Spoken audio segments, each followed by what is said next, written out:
Cinema కబుర్లు episode 3 కి స్వాగతం సుస్వాగతం. ముందుగా ఈ వారం రిలీజ్ అయిన సినిమాల విషయానికి వస్తే 2 సినిమాలు రిలీజ్ అయ్యాయి. మిరాయ్ అండ్ కిష్కింధపూరి. రెండు వేరే వేరే genres. Mirai cinema fantasy adventure cinema అయితే కిష్కింధపూరి సినిమా ఏమో హర్రర్ థ్రిల్లర్ సినిమా. రెండు సినిమాలు బాగున్నాయి. సరదాగా ఫ్రెండ్స్ తో సినిమాకి వెళ్దాం అనుకుంటే ఈ సినిమాలు ట్రై చేయండి. నెక్స్ట్ ఇంకా సినిమా అప్డేట్స్ విషయానికి వస్తే Mirai cinema block buster talk తో థియేటర్స్ లో రన్ అవుతుంది. యావరేజ్ గా వరల్డ్ వైడ్ గా ఈ సినిమా 150 కోట్లు కలెక్ట్ చేస్తుందని అంచనా. ఒకవేళ అలా జరిగితే మాత్రం టైర్ 2 హీరోల్లో వరుసగా 2 సార్లు పాన్ ఇండియా హిట్ కొట్టిన రికార్డు తేజ సజ్జాదే అవుతుంది. ఈ రికార్డ్ ని టైర్ 2 హీరోల్లో ముందుగా నాని కానీ విజయ్ దేవరకొండ కానీ అచీవ్ చేస్తారు అనుకున్నారు. కానీ నాని సినిమాలు హిట్ అయినా 150 కోట్ల రేంజ్ లో సినిమా కలెక్షన్స్ లేవు. విజయ్ దేవరకొండ సినిమాలు బాక్స్ ఆఫీస్ దగ్గర సక్సెస్ అవ్వట్లేదు. మీలో ఎవరైనా ఇంకా మిరాయ్ సినిమా చూడకపోతే సినిమాలో వైబ్ ఉంది సాంగ్ లేదు. ఇది ఫిక్స్ అయ్యి సినిమాకి వెళ్ళండి. అండ్ ఆ సాంగ్ కూడా లేకపోవడం సినిమా ప్లస్ అయింది. ఈ సినిమాలో హీరోయిన్ క్యారెక్టర్ ఒక సన్యాసి. అప్పుడు హీరోయిన్ తో ఆ సాంగ్ ఉంటే మళ్ళీ మనమే ట్రోల్ చేస్తాం అలా ఎలా చేస్తారని.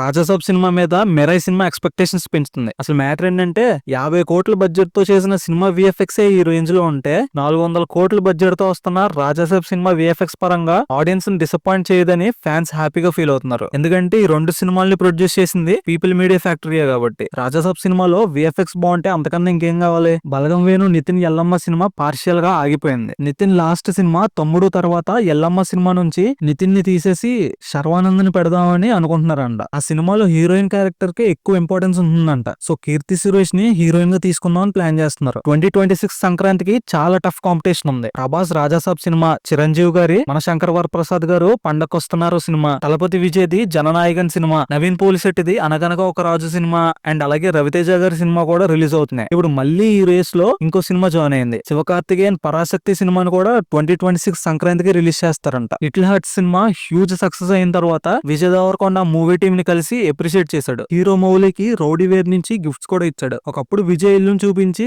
నన్ను లంచ్ కి పిలిచాడు అని కామెడీగా రీల్ చేసే ప్లేస్ నుంచి ఇప్పుడు నిజంగానే విజయాన్ని కలిసే అంతలా సక్సెస్ అయ్యాడు. లిటిల్ హార్ట్ సినిమాలో మౌలి ఫాదర్ క్యారెక్టర్ లో రాజీవ్ కనకాల గారు యాక్ట్ చేశారు కదా. యాక్చువల్ గా అయితే ఫస్ట్ జగపతి బాబు గారు యాక్ట్ చేయాలంట. కానీ కొన్ని రీజన్స్ వల్ల సినిమాలో యాక్ట్ చేయలేకపోయారు. సూర్య గారి కరుప్పు సినిమాకి డేట్ ఇష్యూస్ వస్తున్నాయంట. అండ్ అలాగే ఈ సినిమా షూటింగ్ కంప్లీట్ అయిపోయినా ఈ సినిమాకి ఇంకా ఓటీటీ బిజినెస్ అనేది ఇంకా కంప్లీట్ అవ్వలేదు. ముందుగా ఈ సినిమాని 2026 సంక్రాంతికి రిలీజ్ చేద్దాం అనుకున్నారు. కానీ ఆల్రెడీ సంక్రాంతికి చాలా సినిమాలు రిలీజ్ ఉండడం వల్ల April 14, 2026 కి రిలీజ్ చేద్దాం అని అనుకుంటున్నారంట. రాఘవ లారెన్స్ గారు ఆయన ప్రెసెంట్ ఉంటున్న ఇల్లుని స్కూల్ గా మార్చి పూర్ పీపుల్ కి ఫ్రీ ఎడ్యుకేషన్ ఇస్తున్నారు. ఇంతకు ముందు కూడా చాలా మందికి ఎడ్యుకేషన్ పరంగా గానీ మెడికల్ పరంగా గానీ చాలా హెల్ప్ చేశారు. ప్రెసెంట్ రాఘవ గారు కాంచనా 4 అండ్ బెంజ్ సినిమాల్లో యాక్ట్ చేస్తున్నారు. Mahavatar Narasimha animation cinema huge success అయింది కదా. ఒక యానిమేషన్ సినిమా అంత సక్సెస్ అవడం ఇదే ఫస్ట్ టైం. సో సేమ్ మన తెలుగులో కూడా అలాంటి అటెంప్టే చేయబోతున్నారు. చందు మొండేటి వాయుపుత్ర అనే యానిమేటెడ్ సినిమాని డైరెక్ట్ చేయబోతున్నాడు. అడివిశేష్ డెకాయిడ్ సినిమాని క్రిస్మస్ కి రిలీజ్ చేస్తున్నారు. అదే డేట్ కి ఆలియా భట్ ఆల్ఫా సినిమా కూడా రిలీజ్ చేసే ప్లాన్ లో ఉన్నారు.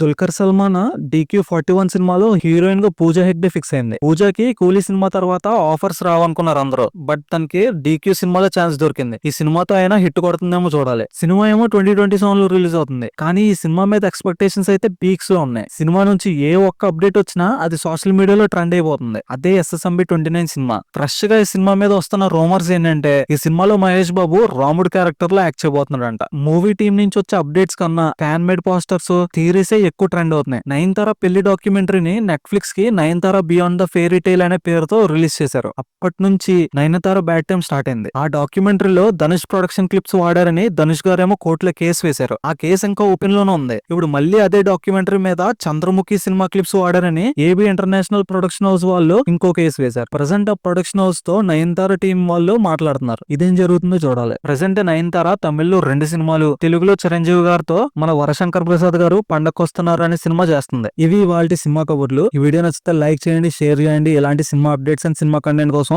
సబ్స్క్రైబ్ చేసుకోండి.